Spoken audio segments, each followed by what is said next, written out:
worship you in spirit and in truth. Berapa saudara yang di sini rindu untuk dipenuhi dengan Roh Kudus untuk pertama kali? Boleh angkat tangan. Yang belum bisa berbahasa roh, yang belum pernah penuh dengan bahasa roh. Saudara belum pernah penuh Roh Kudus dengan tanda awal berbahasa roh. Ada beberapa, yuk angkat tangan dia sama-sama yuk.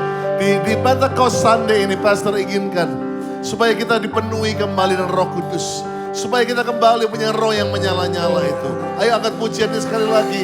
Kalau yang mau terima Roh Kudus, angkat tanganmu saat ini. Izinkan dia bekerja dengan dahsyat.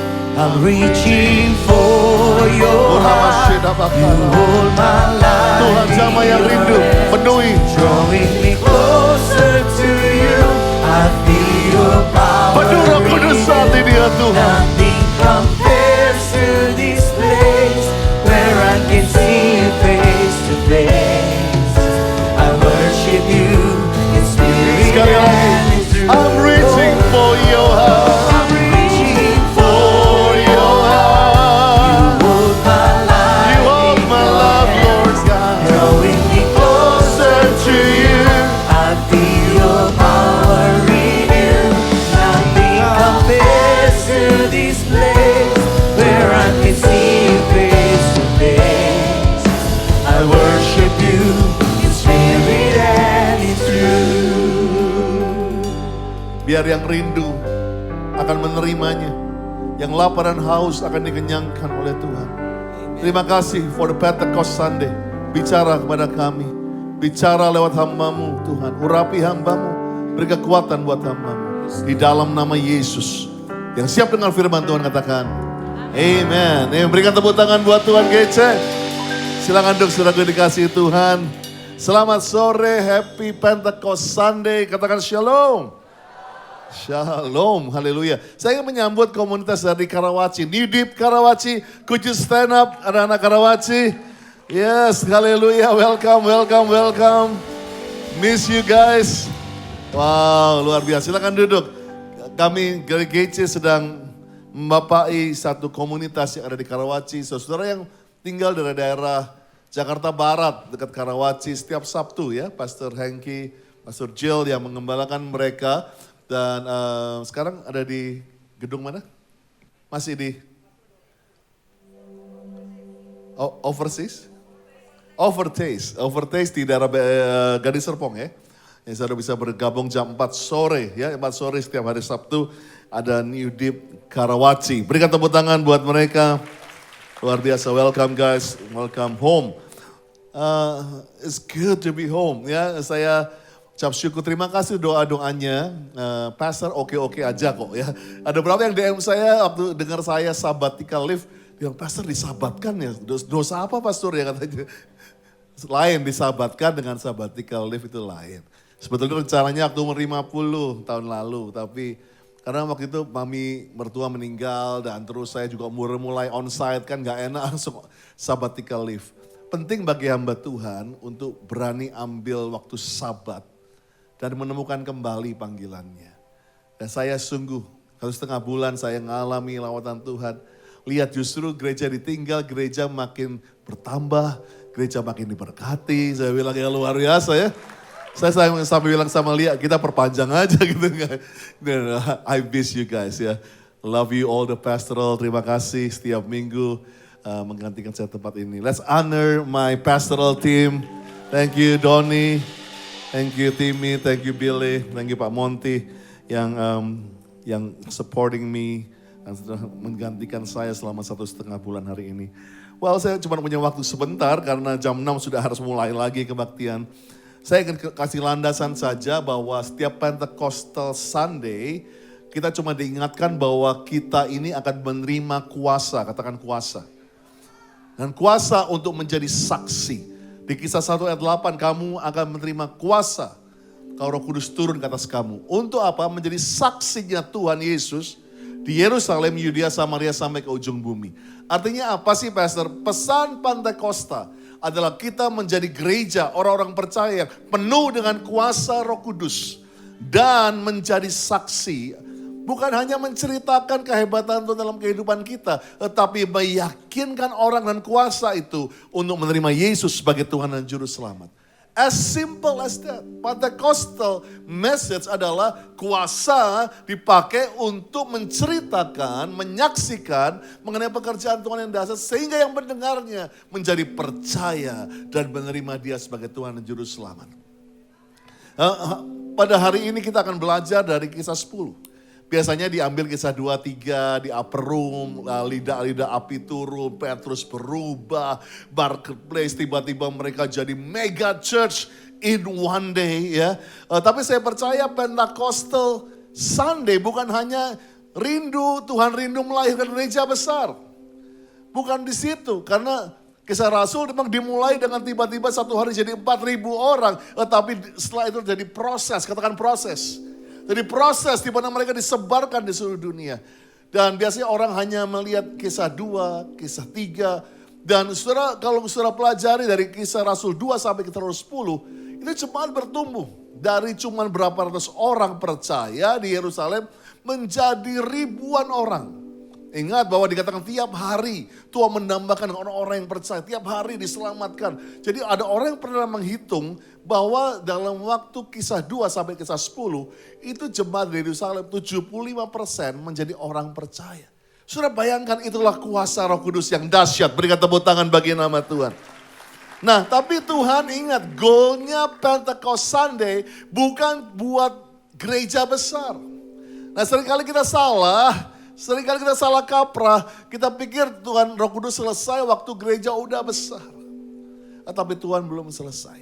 Saya akan ambil dari satu sisi yaitu kisah 10. Di mana ada seorang yang namanya Cornelius. Orang ini gak masuk hitungan untuk terima Roh Kudus. Karena apa? Waktu dipercayai, Yesusnya orang Yahudi, murid-muridnya orang Yahudi, dia disebutkan sebagai raja orang Yahudi, sehingga mereka pikir bahwa keselamatan, kuasa, Roh Kudus itu dicurahkan buat cuma orang Yahudi. Para murid-muridnya pun percaya seperti itu.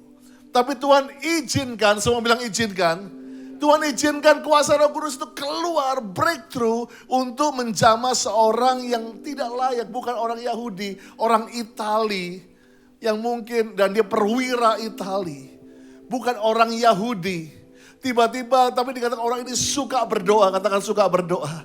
Orang ini mencari Tuhan dan dia sangat generous heart kepada orang-orang Yahudi. Satu hari dia sedang berdoa, jam 3 petang tiba-tiba Tuhan menampakkan diri kepada dia. Wow, siapa yang percaya bahwa Tuhan mau menampakkan diri bukan hanya kepada orang Kristen. Tuhan mau menampakkan diri kepada setiap orang yang dia kasihi. Dia mau menampakkan diri kepada mertuamu. Dia mau menampakkan diri kepada bosmu yang mungkin kejam buat engkau. Dia ingin menampakkan diri buat suamimu yang sedang salah jalan mungkin. God want to reveal himself. Dan waktu dia menambahkan diri, dia bilang kepada Cornelius dengan begitu detail. Allah Roh Kudus adalah Allah yang detail, katakan amin. Tuhan itu bukan cuma Tuhan general saja, dia Allah yang detail. Dia bilang, kata kamu pergi ke Yope. Sampai di Yope, dia kasih jelas kamu akan pergi ke rumah di mana di situ ada pengrajin kulit. Dan kamu akan ketemu seorang yang namanya Simon. Dan dia dipanggil dengan sebutan Petrus. Tapi jangan salah, yang punya rumah, yang pengrajin kulit juga namanya Simon. Wow, what a detailed God he is. Allah yang detail. Makanya kalau ikut penuh Roh Kudus, saya percaya semua orang bukan cuma cari jodoh sembarangan. Allah kalau kasih secara jelas jodohmu. Jadi jangan cuma asal cowok, asal Kristen, asal kaya, asal ganteng, ya kan? Asal membuat kita bisa tersanjung. Tetapi saya percaya kalau Tuhan memenuhi saudara, He will tell you detail. Dia akan mengajar dengan begitu rinci apa yang terjadi dalam hidupmu. Dan dia bimbing Cornelius, dia bilang kamu akan ketemu seperti itu. Short story, kisah Rasul 10. Langsung Cornelius suruh 2 bujang dengan 1 tentara. Selama mereka sedang menuju ke Yope, Petrus juga mendapat yang sama. Sedang berdoa jam 12 petang, Tuhan menampakkan diri. Tiba-tiba Petrus merasa lapar. Maka turunlah dia penglihatan seperti kain. Waktu kain turun dibuka ada banyak makanan. Tapi makanan yang gak kosher. Ingat Ulangan bahwa Ada satu tingkatan bahkan lebih daripada orang-orang Muslim. Orang-orang Yahudi itu punya tingkat halal yang lebih tinggi. Ya, mereka nggak boleh makan bahkan berapa binatang seafood yang lain. Bahkan mereka begitu lebih taat mengenai kosher. Ya, jadi di situ dilihat begitu banyak makanan. Tuhan bilang makan. Ini gak halal Tuhan. Aku gak boleh jama ini. Hukum Musa bilang ini dilarang. Tuhan bilang apa yang aku katakan halal, jangan kamu katakan haram. Nah ini seringkali orang-orang karismatik suka nih kayak gini-gini. Gitu ya. Begitu ada penglihatan, wih boleh nih makan yang haram. Wah boleh nih. Seringkali ingat bahwa ada satu pesan di luar itu. It's not about the food. It's not about jama yang haram. Jama yang gak boleh, bukan. Tetapi ada sesuatu yang kamu pikir. That's the key. Yang selama ini gereja pikir haram, seperti Tuhan bilang, no, it's not right. Padahal itu adalah bahwa sangat haram untuk mengajarkan, mendoakan, bahkan mengimpartasikan kuasa Roh Kudus kepada orang-orang gak bersunat atau orang-orang yang tidak mengenal hukum Musa. Sehingga waktu Petrus datang, selesai itu tiba-tiba orang itu datang, dia tahu ini orang yang disuruh, diceritakan singkat cerita.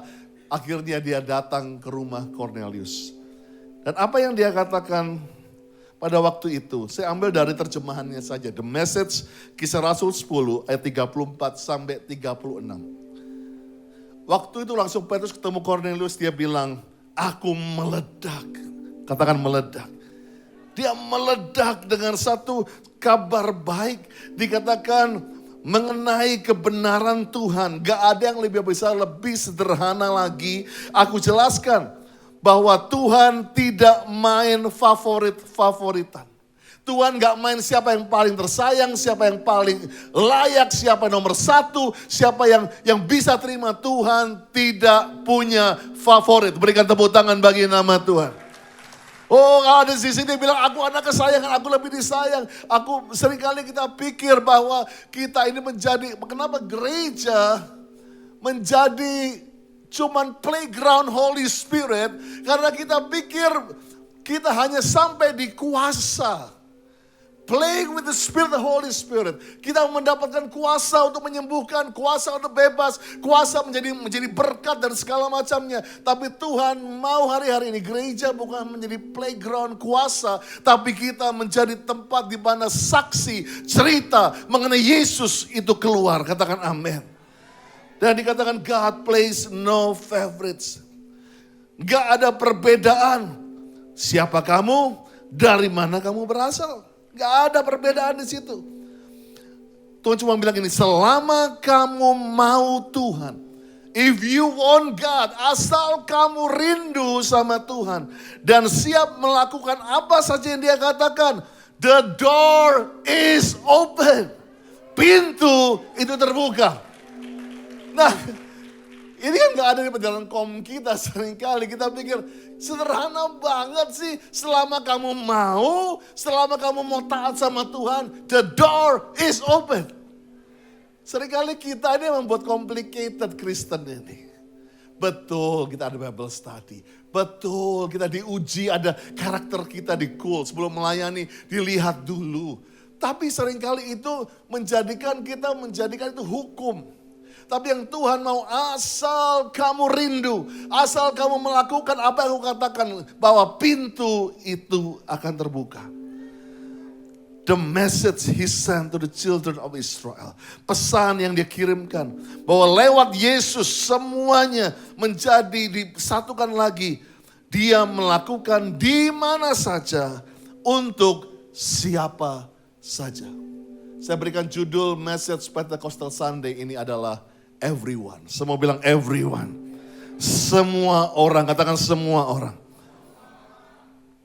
Setelah itu, begitu dia menyampaikan ini, Petrus menyampaikan mengenai salvation. Dia sampaikan Yesus yang mati, disalibkan, bangkit. Dan siapa yang menerima, percaya, engkau akan diselamatkan. Jam ke Kisah Rasul 10 ayat 44. Petrus sedang berkata demikian. Berkata apa ya tadi itu? Yesus mati, Yesus dibangkitkan. Dia lagi cerita mengenai keselamatan. Dikatakan ketika Petrus sudah berkata demikian, turunlah Roh Kudus, kata semua orang. Katakan semua orang. I love this. Roh Kudus turun ke everyone di ruangan itu.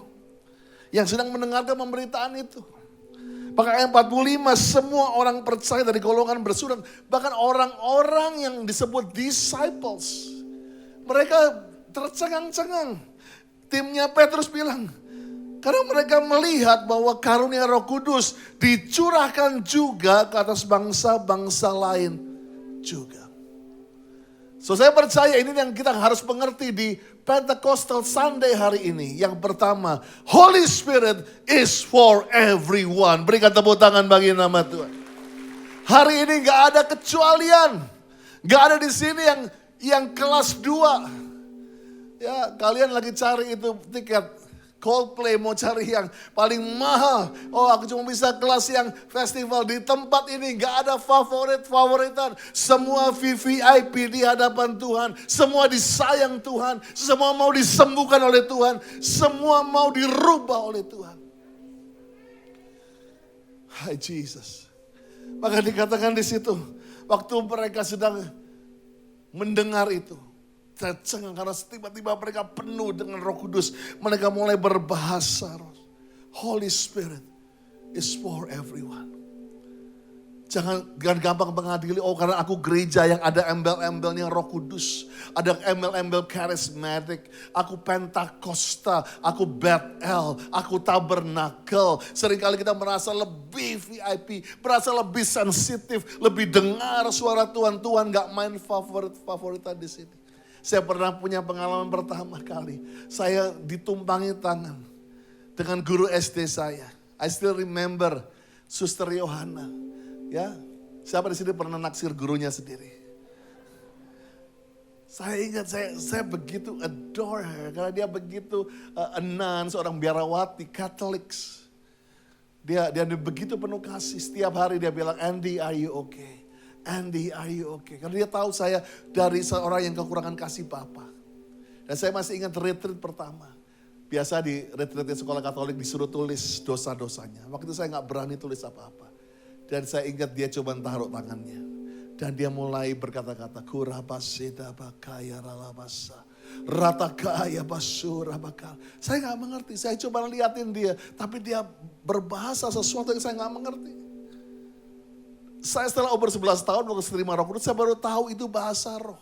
Tapi saya cuma ingat waktu ditumpangi tangan saya, di pundak saya dengan berbahasa roh. Saya merasakan damai itu turun, saya bisa tulis dosa saya. Dan saya mulai bisa mengakui, saya percaya Holy Spirit is for everyone. Jangan kamu pandang, kamu pikir Katolik, kamu pikir Gemim, kamu pikir GPIB, gak ada Holy Spirit. Lihat hari-hari ini Tuhan sedang mendobrak semuanya itu. Jangan kaget kau revival Indonesia akan terjadi di Gemim, di HKBP, akan terjadi di GPIB. Kita akan lihat puji-pujian tadi. Bukan hanya punyanya GBI. Tapi kita akan lihat seluruh denominasi akan penuh dengan kuasa Roh Kudus. Come on, yang percaya berikan tepuk tangan bagi nama Tuhan. Ini yang harus kita keluarkan dari semua paradigma ini. Holy Spirit itu for everyone. Sehingga waktu kamu suntikan everyone. Saya percaya semua orang berhak mendapatkan ini. Gak ada orang yang dianaktirikan supaya gak dapat karunia ini. Terbukalah engkau. Setiap lihat ada namanya orang yang belum terima Roh Kudus, doakan dia. Ayat 46, sebab mereka mendengar orang-orang itu berkata-kata dalam bahasa roh. Dan memuliakan Allah. Wow, orang-orang yang gak layak itu berbahasa roh.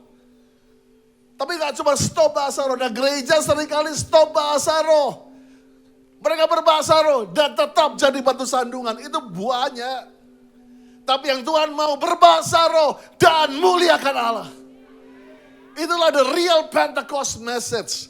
Penuh Roh Kudus jadi saksi. Penuh Roh Kudus jadi saksi.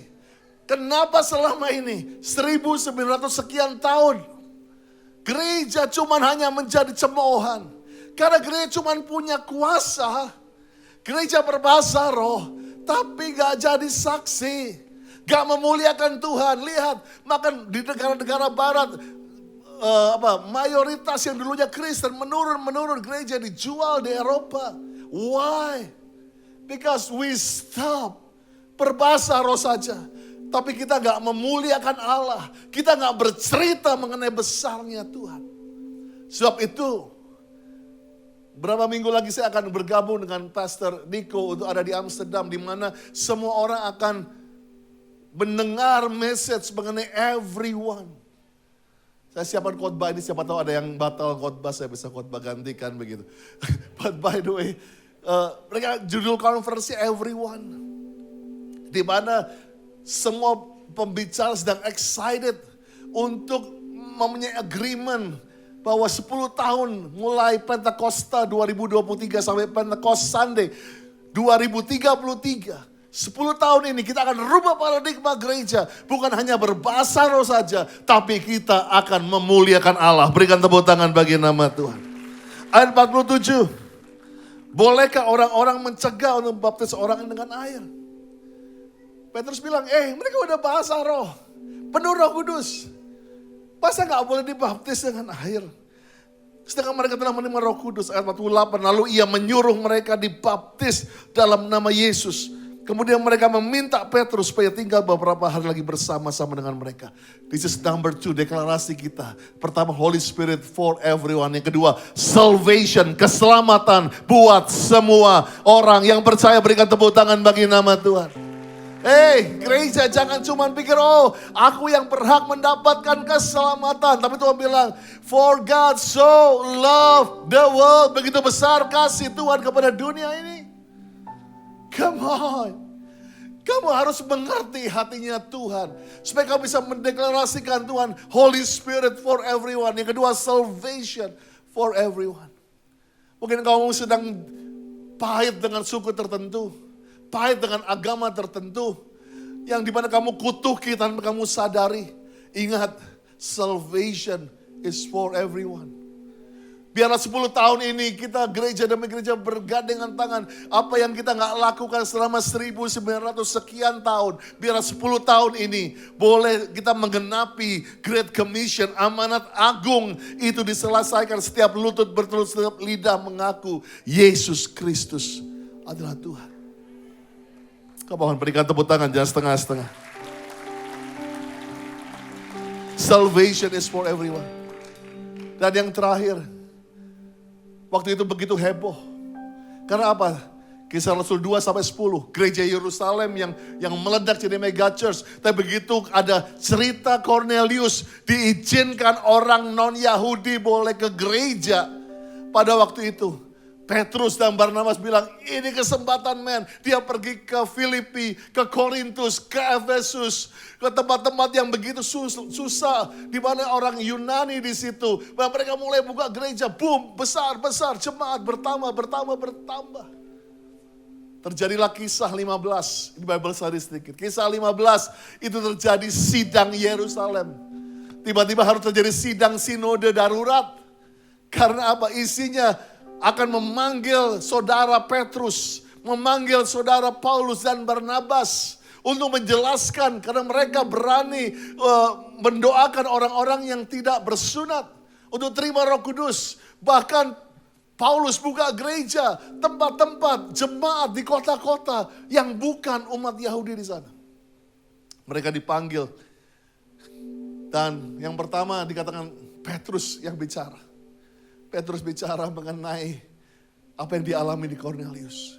Orang tercengang-cengang bilang, wow, apa yang terjadi? Dia bilang semua orang harus bisa, bangsa-bangsa harus bisa. Yang kedua, Paulus dan Barnabas cerita mengenai tanda-tanda mujizat yang terjadi di Filipi, Korintus dan segala macamnya. Dan yang ketiga, Yakobus maju. Ini saya mau kita baca hal ini. Kisah Rasul 15 ayat 13. Setelah Paulus dan Barnabas selesai bicara, Yakobus naik. Hai saudara-saudara, dengarkan aku. Tadi Petrus sudah cerita bahwa sejak semula Allah menunjukkan rahmatnya kepada bangsa lain. Memang dia memilih satu umat yaitu umat Yahudi, dari antara mereka, itu bagi namanya.